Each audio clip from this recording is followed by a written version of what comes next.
오늘 사순절 5번째 주일 예배 오신 모든 성도님들을 주님의 이름으로 환영합니다. 한희철 목사님 정릉감리교회 목사님이신데 그분이 쓴 책 어느 날의 기도에 보니까 짧은 아주 기도문이 있는데 한번 화면 보여주시겠어요? 예. 이렇게 되어 있습니다. 우리 다음 한 목소리를 한번 기도하는 마음으로 한번 읽어볼까요? 시작. 너무 오랫동안 주님의 쟁긴 날이 닿지 않은 오늘 우리는 황무지입니다.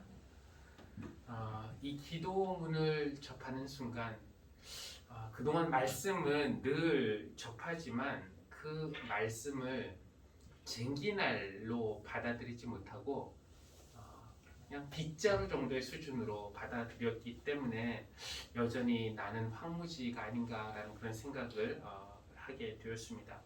그러다가 황무지는 생명을 잉태할 수 없다는 생각에 정신이 바짝 들었어요. 우리 교회가 생명력을 잃은 그런 황무지와 같다면은 그 책임은 아마 말씀을 전하는 목사에게 있을 것입니다. 마침 어제 단비가 내려서 땅을 촉촉히 적셨는데 오늘 성령의 단비가 우리 심령을 촉촉히 적셔주기를 바라고, 또 말씀이 그냥 빗자루 수준의 말씀이 아니라 쟁기날이 되어서 우리의 마음을 갈아엎는, 그래서 황무지 같은 우리가 옥토로 변할 수 있는 그런 예배 시간이 되면 좋겠습니다. 우리 그런 마음으로 함께 예배 드릴 텐데 다 함께 자리에서 일어나서 찬송가 183장 찬양하겠습니다.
시편 119편입니다.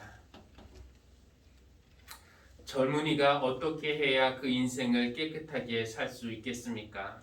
주님의 말씀을 지키는 길, 그 길뿐입니다. 내가 온 마음을 다하여 주님을 찾습니다. 주님의 계명에서 벗어나지 않게 하여 주십시오. 내가 주님께 범죄하지 않으려고 주님의 말씀을 내 마음속 깊이 간직합니다. 찬송을 받으실 주님, 주님의 율례를 나에게 가르쳐 주십시오. 주님의 입으로 말씀하신 그 모든 규례들을 내 입술이 큰 소리로 반복하겠습니다. 주님의 교훈을 따르는 이 기쁨은 큰 재산을 가지는 것보다 더 큽니다. 나는 주님의 법을 묵상하며 주님의 길을 따라가겠습니다. 주님의 율례를 기뻐하며 주님의 말씀을 잊지 않겠습니다. 아멘. 아멘.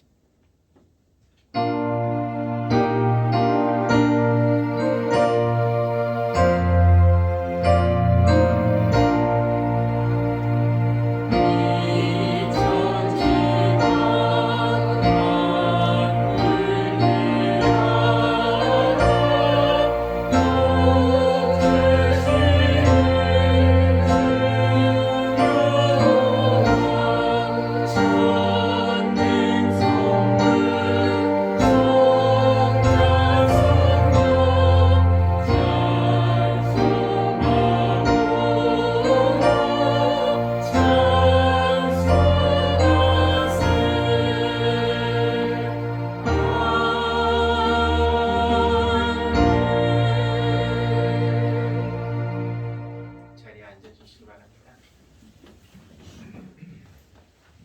공동의 기도 한 목소리로 드리도록 하겠습니다. 시작.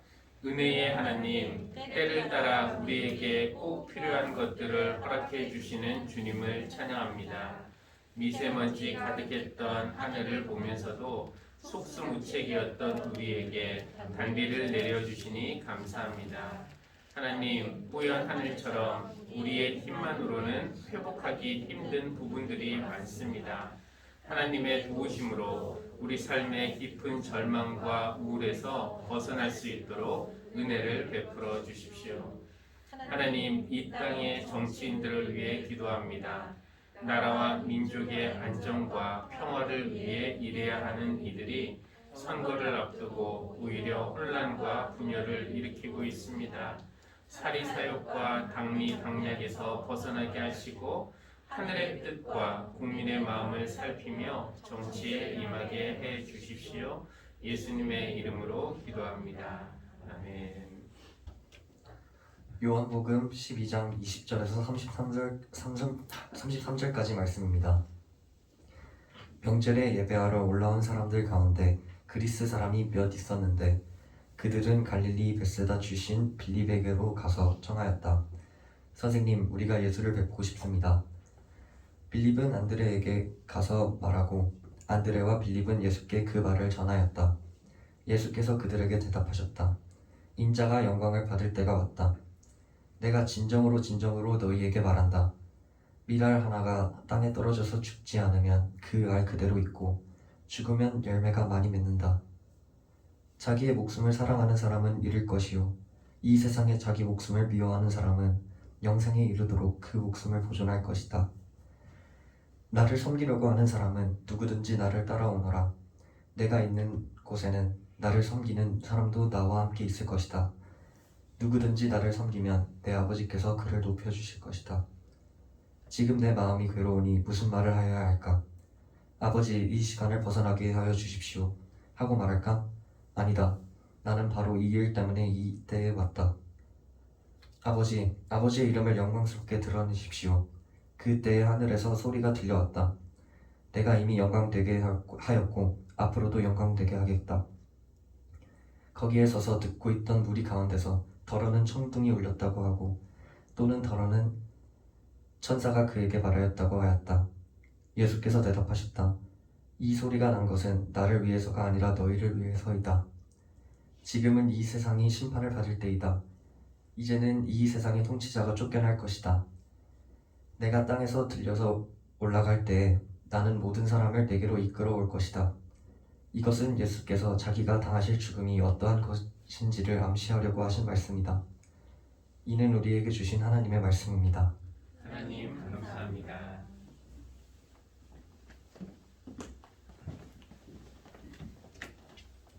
함께 기도하겠습니다. 거룩하신 하나님, 오늘 이 날을 거룩하고 복되게 하시고 또 이 시간으로 우리를 초대하여 하나님의 귀한 손님으로 맞아주심을 감사합니다. 이 시간에 우리에게 은혜를 베푸셔서 하나님의 선하심과 인자하심을 경험하게 하시고 또 받은 복, 우리로 인해서 우리 마음이 풍성해지고 넓어져서 이웃에게 복의 통로가 되게 하여 주십시오. 하나님, 이 시간 무엇보다 감사의 마음을 하나님께 올려드립니다. 우리 삶에는 우리를 좌절하게 하고 슬프게 하고 화나게 하는 여러 가지 일들 생기지만 모든 시련 가운데서도 때를 따라 필요한 것을 베푸시는 것 감사하고 막혀있는 상황에서 길을 내시는 것 감사하고 또 서로 위로하고 격려하고 기댈 수 있는 믿음의 가족 있는 것 감사하고 무엇보다 주님이 늘 우리와 함께 하신다는 것 우리가 기억하면서 감사드립니다. 자비하신 하나님, 그러나 우리가 약할 때 주님이 우리의 강함이 되신다고 고백하면서도 약할 때 하나님이 아닌 다른 것을 찾기도 했습니다. 나 주님의 기쁨 되기 원한다고 고백하면서도 주님의 기쁨보다는 내 기쁨을 우선시했습니다. 예수님처럼 하나의 밀이 되어 썩어지겠다고 찬양했지만 여전히 땅에 떨어지는 것 그리고 죽는 것을 싫어합니다. 하나님, 우리의 입술의 고백과 실제의 삶이 얼마나 다른지를 깨달으며 아픈 마음으로 우리의 죄를 회개합니다. 하나님의 뜻보다는 내 목숨, 내 물질, 내 자유, 내 행복, 내 권리를 더 높은 가치로 생각하며 양보하지 않고 살아온 우리의 이기심을 고백합니다. 주님, 우리를 긍휼히 여기시고 용서하여 주시고 또 새롭게 하여 주십시오. 그래서 하나님이 소중하다고 하시는 것들을 저희도 소중히 여기며 살 수 있도록 도와주십시오. 하나님의 선하심과 자비하심을 믿으며 우리 필요를 하나님께 아뢰옵니다. 하나님, 수술을 앞두고 있는 교인들과 또 이웃 있습니다. 검사 후에 결과를 기다리는 이들도 있습니다. 불안하고 떨리는 마음 위에 주님의 평안을 허락하여 주시고 아픈 곳을 만지시어 낫게 하여 주십시오. 하나님, 또 학교에서나 일터에서 어려움을 겪고 있는 이들이 있습니까?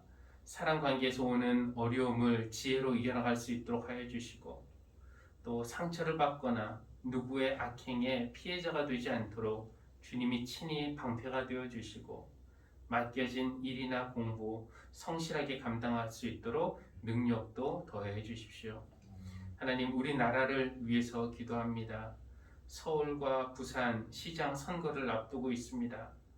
정치인들이 자신이나 당의 이익보다는 나라를 먼저 생각하고 그래서 분열이 아니라 화합과 평화와 정의에 기여하는 그런 말과 행동을 하게 하여 주십시오.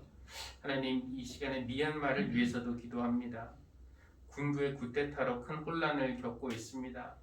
불의한 방법으로 권력을 잡고 또 무력으로 시민을 압박하는 군부를 꾸짖으시고 그 땅에 무고한 피가 흐르지 않게 하여 주십시오. 오늘의 예배를 주님께 맡깁니다. 우리 심령에 성령의 단비가 적셔지는 그런 예배, 말씀의 쟁긴 날이 닿아서 황무지가 옥토로 바뀌는 그런 예배가 되게 하여 주십시오. 예수님의 이름으로 기도합니다. 아멘.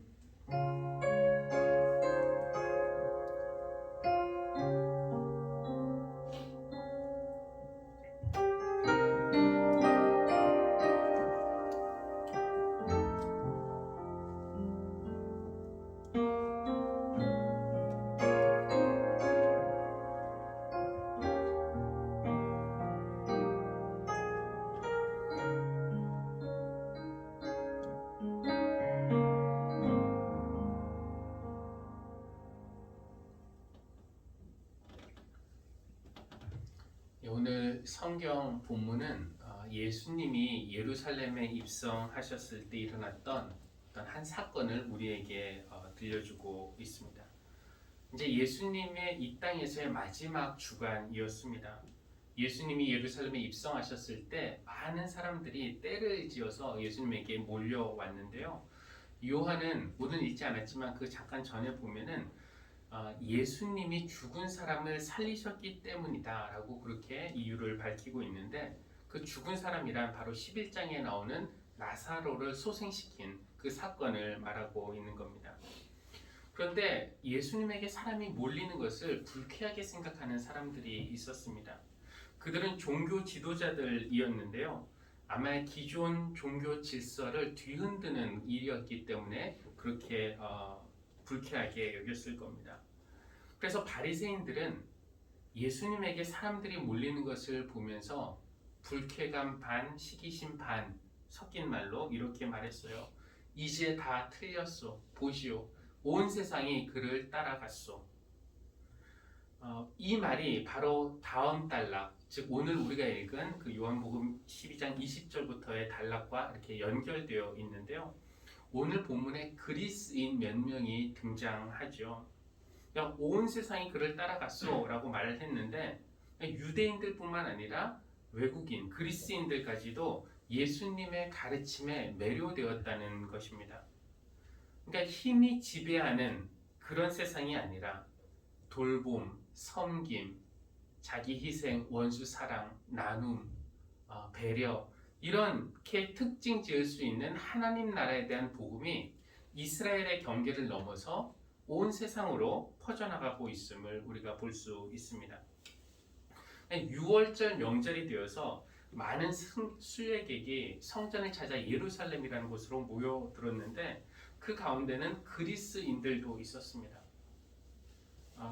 그러니까 유대인이 아니라 외국인들이죠. 6월절은 유대인의 명절이었지만 이 유대인이 아닌 이방인들 중에서도 이미 이스라엘의 하나님에 대해서 듣고 유대교로 개종한 사람들 혹은 유대인이 되고 싶어 했던 그런 사람들이 있었던 겁니다. 그래서 그들도 6월절을 맞아 예루살렘 성전에 왔다가 예수님에 대해서 듣게 되었고 예수님을 만나고 싶었던 겁니다. 그래서 그 그리스인들이 찾아간 사람이 바로 빌립이라는 사람이었죠. 그리고 빌립은 안드레와 상의했고 이 둘은 예수님께 그 말을 전했습니다. 여기서 왜 다른 제자가 아니라 빌립이었을까? 또 안드레였을까? 한번 생각해 보는데, 이 빌립과 안드레는 12제자 가운데서 그리스어로 된 이름만으로 알려진 제자들입니다. 시몬, 유다, 도마, 레위, 야고보, 요한, 다들 이게 히브리식 이름이거든요. 그런데 빌립과 안드레는 그리스식 이름만으로 알려진 그런 사람들인데, 우리말로 하면은 이 제자들 중에 뭐 철수, 민호, 영철이, 경준이 다 그런 식으로 이름을 가지고 있는데, 그 중에 한 명의 이름이 토미 혹은 존이라고 생각을 해보십시오. 만약에 미국 사람들이 찾는다면은 철수나 영철이보다는 톰이나 존을 찾아와서 물어볼 확률이 더 많은 것처럼 이 그리스인들이 그리스식 이름을 가진 빌립을 찾아오는 것이라고 할 수가 있습니다. 근데 이 빌립과 안드레를 한번 생각해 봅니다. 여러분, 안드레를 기억하십니까? 그가 예수님의 제자이기 전에 먼저 세례 요한의 제자였는데 예수님을 먼저 만났어요. 그리고 만난 후에 그의 형제인 베드로, 시몬에게 가서 우리가 메시아를 만났소 라고 말을 하고 베드로를 예수님께 인도한 사람이 안드레입니다. 또 빌립을 여러분 기억하십니까? 그는 이제 시몬과 안드레와 고향 친구였는데요. 예수님의 부름을 받은 후에 빌립은 친구 나다나엘에게 가서 그를 예수님께로 인도한 사람이었습니다. 그러니까 시몬 베드로에게 있어서는 안드레가, 또 나다나엘에게 있어서는 빌립이 예수님을 만나는 문이 된 겁니다. 베드로는 그냥 예수님을 직접 만난 것이 아니라 안드레를 통해서, 나다나엘은 빌립을 통해서 예수님을 만났고요. 또 오늘 본문에서 보듯이 빌립과 안드레는 그리스인들이 예수님을 만나게 되는 문이 되어준 것입니다. 참 소중하고 귀중한 그런 역할이라고 생각이 돼요. 이 빌립과 안드레가 제자들 중에서 가장 유명한 제자들은 아니었어요. 뭐 시몬이나 야고보나 요한에 비하면은 중심에 있는 그런 제자는 아니었습니다. 다른 복음서에는 잘 등장하지도 않아요. 또 가장 믿음이 좋았던 제자도 아니었습니다. 이 빌립의 경우 오병이어 사건 있을 때 5천 명을 예수님 먹이실 때 예수님이 빌립을 시험하신 적이 있었는데 그때 빌립이 한 말은 무엇이었냐면은 아유 이 사람들 다 먹이려면은 200데나리온 그러니까 뭐 반년치 연봉을 우리가 다 사서 그걸로 떡을 산다고 해도 이 사람들 못 먹입니다 라고 말했던 어떻게 보면 예수님이 그 시험했는데 예수님의 능력을 의심했던 그런 제자라고 할 수가 있습니다. 그렇지만 이렇게 부족하지만 누군가에게 예수님을 향해 열려있는 문이 될 수 있다는 것이 얼마나 소중한 일입니까? 교회 여러분, 우리도 비록 우리의 믿음 완벽하지 못해도 또 우리가 가장 뛰어난 제자, 유명한 제자는 아니어도 누군가에게는 예수님을 향해 열려있는 그런 문, 그래서 우리를 통해서 누군가가 예수님을 만날 수 있는 그런 문이 될 수 있으면 참 좋겠습니다.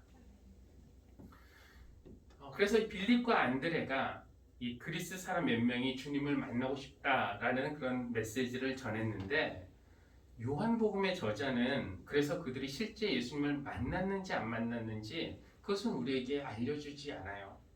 대신에 그리스인들이 찾아왔다는 소식을 들은 후에 예수님이 뭐라고 말씀하시냐면은 이제 인자가 영광을 받을 때가 왔다. 이렇게 말씀하셨다는 것을 우리에게 알려줍니다. 예수님은 왜 이런 반응을 하셨을까요? 이제 내 이름이 외국인들에게까지 알려졌구나. 주님이 국제적인 명성을 얻게 되었다는 그런 자부심 때문에 이렇게 말씀을 하셨다고 오해해서는 안 될 겁니다. 주님이 말씀하신 영광은 이렇게 사람들이 찾아오는 그런 영광이 아니었어요.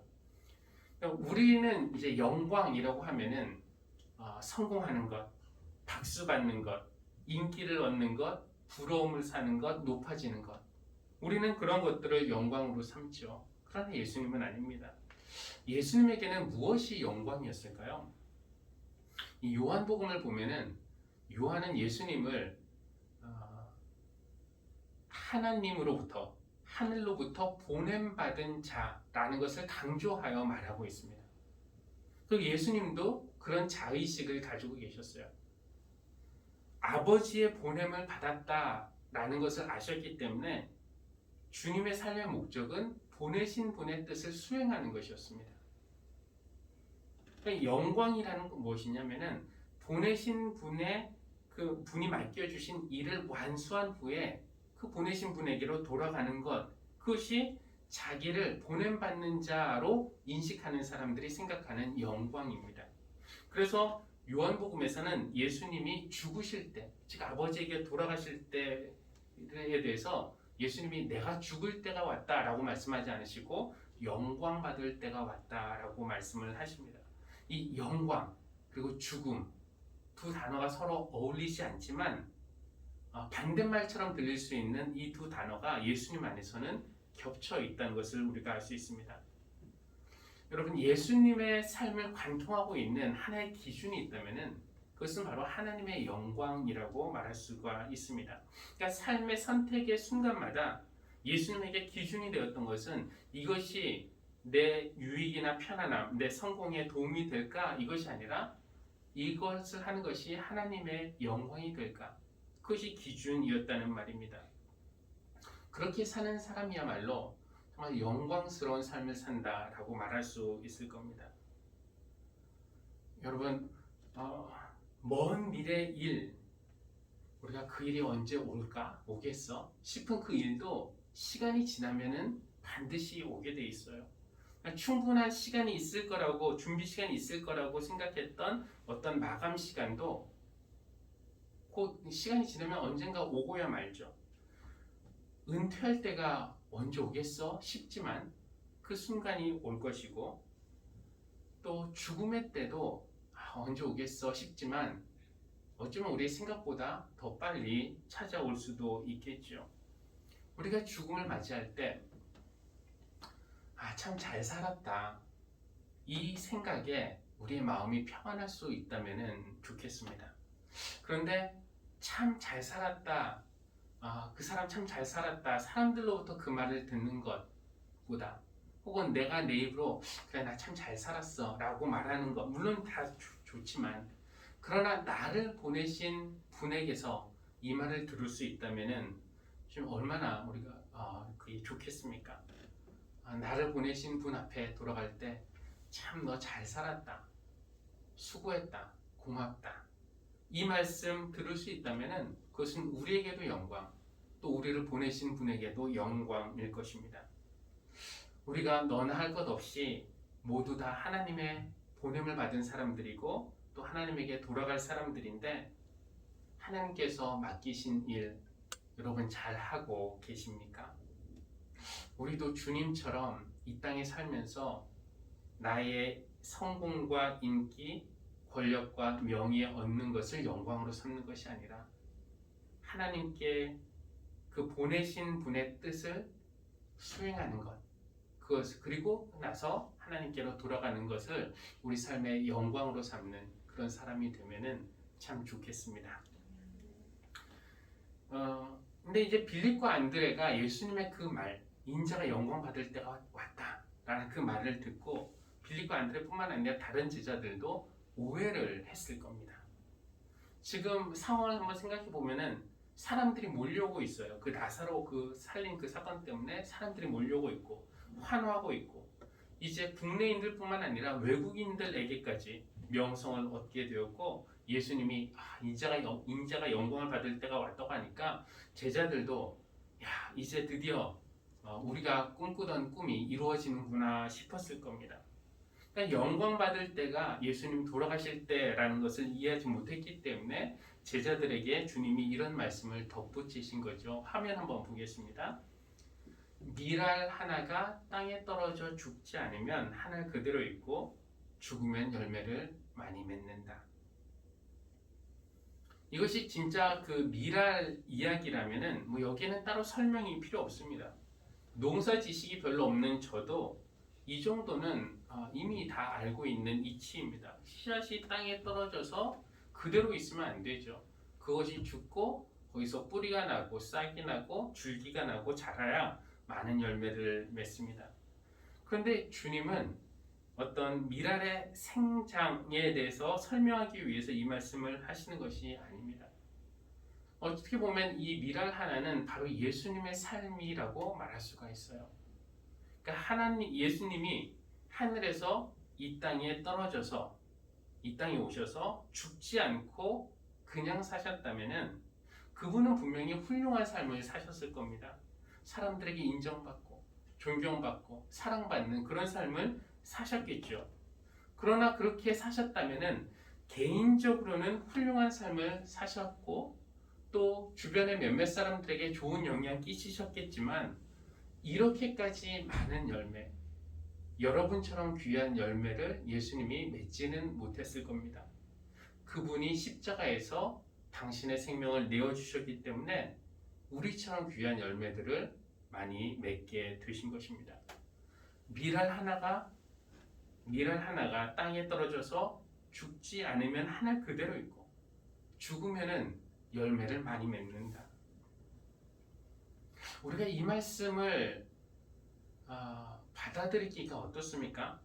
그냥 만약에 자연 세계에서 이 원리를 이해하고 받아들이는 것이라면은 여기에는 전혀 어려움이 없습니다.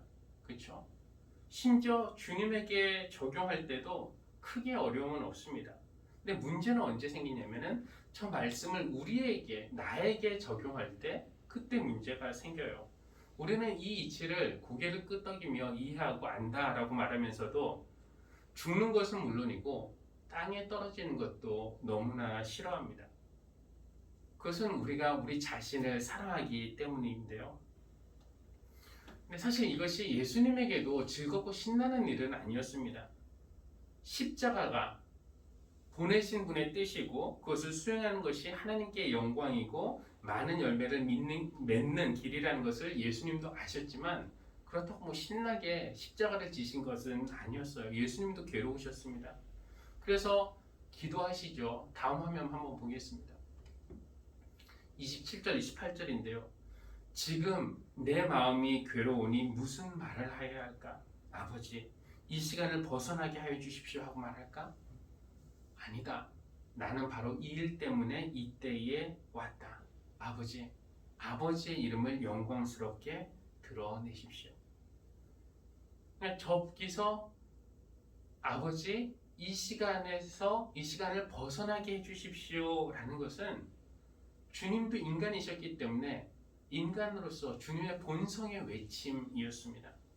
그러나 아까 말씀드렸듯이 선택의 순간마다 예수님은 당신의 유익보다는 하나님의 영광을 선택하셨습니다. 그래서 내가 이 일 때문에 이때에 왔습니다. 아버지의 이름을 영광스럽게 하여 주십시오. 이것이 우리가 잘 알고 있는 그 겟세마네의 기도와 거의 똑같죠. 아버지, 이 잔을 내게서 지나가게 해주십시오. 그것이 예수님의 본성의 외침이지만 그러나 내 뜻대로 마시고 아버지의 뜻대로 해주십시오. 자기의 뜻과 하나님의 뜻이 어긋날 때 그때 자기의 본성을 쳐서 하나님 뜻에 복종하는 것이 믿음입니다. 저도 이렇게 말하면서도 만약에 제 목소리에 머뭇거림이나 떨림이 있다면 그것이 얼마나 자기의 본성을 쳐서 하나님의 뜻에 복종하는 것이 얼마나 어려운지 알기 때문에 그렇습니다. 하나의 미랄이 되어 죽는 것에 대해서 내가 죽어야 된다고 하면은 우리가 두려움과 거부감을 가지고 있기 때문에 예수님은 한 가지 말씀을 더 하시는데요. 다음 화면 한번 보면은 자기의 목숨을 사랑하는 사람은 잃을 것이요 이 세상에서 자기의 목숨을 미워하는 사람은 영생에 이르도록 그 목숨을 보존할 것이다. 여기서 목숨이라는 말을 꼭 육신의 생명이라고 이해할 필요는 없을 겁니다. 목숨이라는 것은 우리가 목숨처럼 집착하고 있는 그 모든 것을 말하고 있는 것입니다. 많은 사람들이 돈과 명예와 권력 그리고 자기 자신을 목숨처럼 생명처럼 사랑합니다. 여기서 그리스 신화에 나오는 나르키소스 혹은 나르시소스 그 이야기가 여러분 아마 다 알고 계실 텐데 물에 비친 자기 모습을 너무 사랑해서 그것을 잡으려다가 결국 물에 빠져 죽었다고 하죠. 거기서 이제 나르시시즘이라는 말이 나왔고 이 이야기는 우리에게 무엇을 알려주고 있습니까? 자기에 대한 집착 같은 사랑 혹은 자기 탐닉 그러니까 타인에게 반응하지 못하고 자기에게 빠져드는 사랑은 이것은 영혼의 죽음을 의미한다는 것을 우리에게 들려주고 있습니다. 예수님이 죽어야 산다라고 말씀하신 것은 우리 몸의 죽음에 대해서 말씀하시는 것이 아니라 이것이 어떤 영적인 세계, 믿음의 세계에 대한 그런 말씀인데요. 저는 이것을 어떻게 받아들이는가? 죽어야 많은 열매를 맺는다. 자기 목숨을 미워해야 영생에 이르도록 목숨을 보존할 것이다 라는 그 말씀을 저는 내 자아를 죽이는 것, 시퍼렇게 살아있는 내 자아를 내려놓는 것이라고 받아들입니다. 물론 어떤 건강한 자존감, 자아의식 이것이 나쁘다고 말씀드리는 것은 전혀 아니고요. 문제가 되는 것은 나르키소스처럼 자기에게 빠져서 타인에게 반응하지 못하는 그런 자기 애착, 우리의 본성 같은 이것에 대해서 말씀드리고 있습니다. 내가 너무 강한 사람은 타인을 받아들일 만한 여백이 없죠. 또 자아가 너무 강한 사람은 어떤 사람입니까? 어디 가서든지 내가 중심이 돼야 된다. 내가 원하는 대로 되어야 된다고 주장하는 사람이 있다면 그런 사람이 있는 곳에서는 그런 사람은 다른 사람을 불쾌하게 하고 또 갈등을 일으키고 평화가 깨집니다. 나를 뜻하는 한자 다음 화면 한번 보시면요. 이 나자이죠. 저 나자를 보면 우리가 자아가 강한 것이 위험하다는 걸 알 수 있는데 저 왼쪽에 있는 것은 손수변이고 오른쪽에 이렇게 나와 있는 것이 창과자라고 합니다. 그러니까 자아의 그 알은 나는 손에 창을 들고 있는 그런 모습을 보여주고 있습니다. 그러니까 손에 창을 들고 있으니까 자아가 강한 사람에게는 다가가기도 어렵고 또 그가 다가오면은 다칠 확률이 높습니다. 죽어야 산다는 예수님의 말씀을 믿는다는 것은 손에 창을 들고 있는 내 자아를 날마다 죽이는 것. 그러니까 내가 스스로 목숨을 끊는 그런 것이 아니라 내 욕심에 대해서 죽고 내 집착에 대해서 죽고 내 허영심에 대해서 죽는 그런 것을 말하는 것입니다. 우리가 나에 대해서 죽음으로써 내 영혼이 살 뿐 아니라 많은 열매를 맺을 수 있다면 참 좋겠습니다. 오늘날에도 그 당시 그 그리스인들처럼 예수님을 뵙고 싶다고 찾아오는 사람들이 있을까요? 비록 교회가 비난을 받는 그런 세상이 되었지만 하나님은 사람 마음속에 하나님에 대한 그리움, 그 영혼에 대한 사모하는 마음을 심어주셨기 때문에 분명히 하나님을, 예수님을 찾고 싶어하는, 뵙고 싶어하는 그런 사람들이 있을 겁니다. 그럴 때 빌립과 안드레처럼 우리가 그들을 예수님께로 인도할 수 있는 문이 되면 좋겠습니다. 그것이 우리를 보내신 분의 뜻임을 믿고 그것을 내 삶의 영광으로 삼는 사람이 되면 좋겠습니다. 그 열매를 맺기 위해서 나의 욕심과 집착과 허영심에 대해서는 날마다 죽을 수 있으면 참 좋겠습니다. 어렵더라도 그렇게 할 수 있으면 참 좋겠습니다.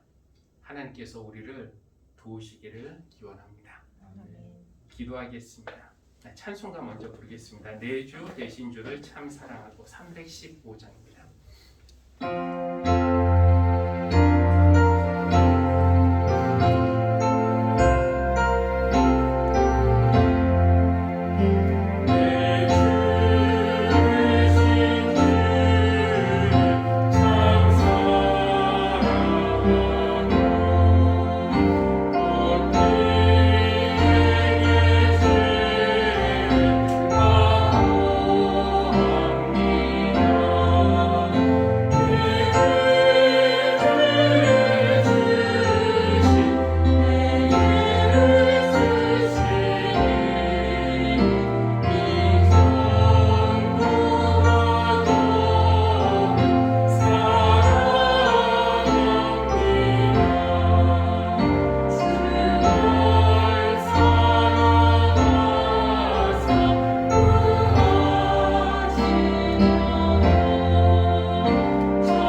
2000년 전 하늘에서 씨앗 하나 떨어뜨려 주신 것 감사합니다. 그 씨앗은 땅에 떨어져 보내신 분의 뜻을 이룬 후에 죽었지만 마치 씨앗이 떨어진 그 자리에서 줄기가 올라오듯이 주님 돌아가신 그 자리 십자가가 올라왔고 그곳으로부터 많은 열매가 열렸습니다. 우리도 그 열매 중에 하나임을 감사드립니다. 미랄 하나의 모습으로 사신 주님은 우리에게도 죽어야 산다고, 죽어야 많은 열매 맺는다고 가르쳐 주시는데 우리는 여전히 집착에 대해서, 욕심에 대해서, 허영심에 대해서 죽지 못하고 있습니다.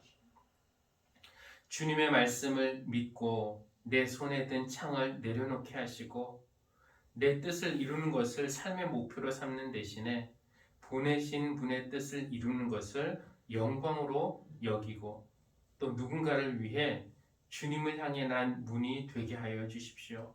어렵더라도 그렇게 살 수 있도록 은혜를 베풀어 주십시오. 예물을 가지고 하나님 앞에 나왔습니다. 이 예물도 하나의 미랄이 되어서 하나님 뜻에 맞게 사용되어져 많은 열매 맺기 원합니다. 드린 모든 성도들 삶에서도 하나님 열매를 맺으시고 또 그들의 삶에 더 감사와 찬양 넘치도록 은혜를 부어 주십시오. 예수님의 이름으로 기도합니다. 아멘.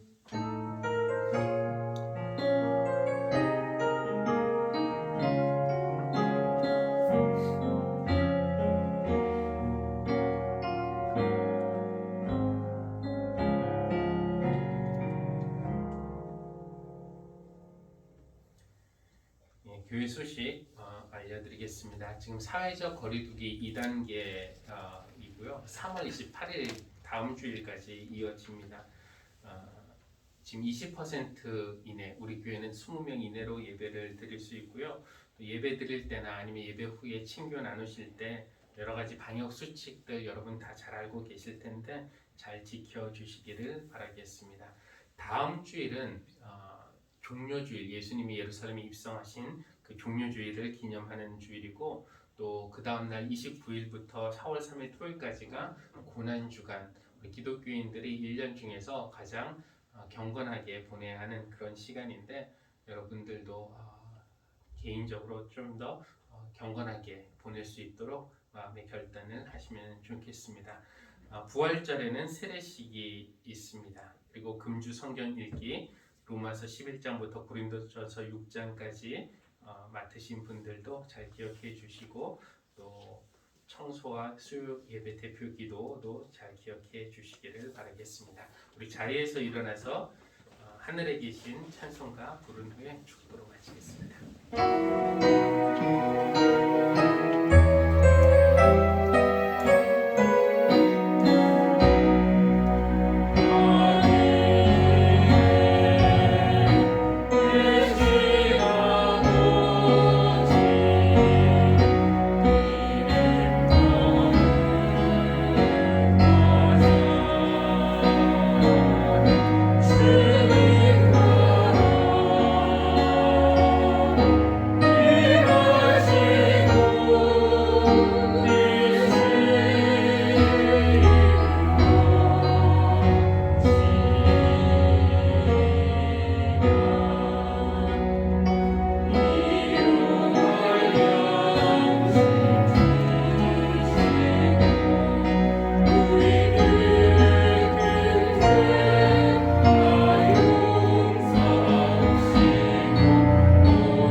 이제는 우리 안에서 구원의 열매 맺기 위해서 목숨 아끼지 않으시고 땅에 떨어져 죽으신 예수 그리스도의 한량없는 은혜와 죽은 것처럼 보이는 것을 영원히 살리셔서 많은 열매 맺게 하시는 창조주 하나님의 크신 사랑과 믿고 따르기 어려운 말씀, 믿도록 또 따르도록 마음에 감동을 주시고 확신을 주시는 성령님의 사귐이 오늘 예배하는 모든 성도들 위해 지금부터 영원까지 늘 함께 하시기를 간절히 축원합니다. 아멘.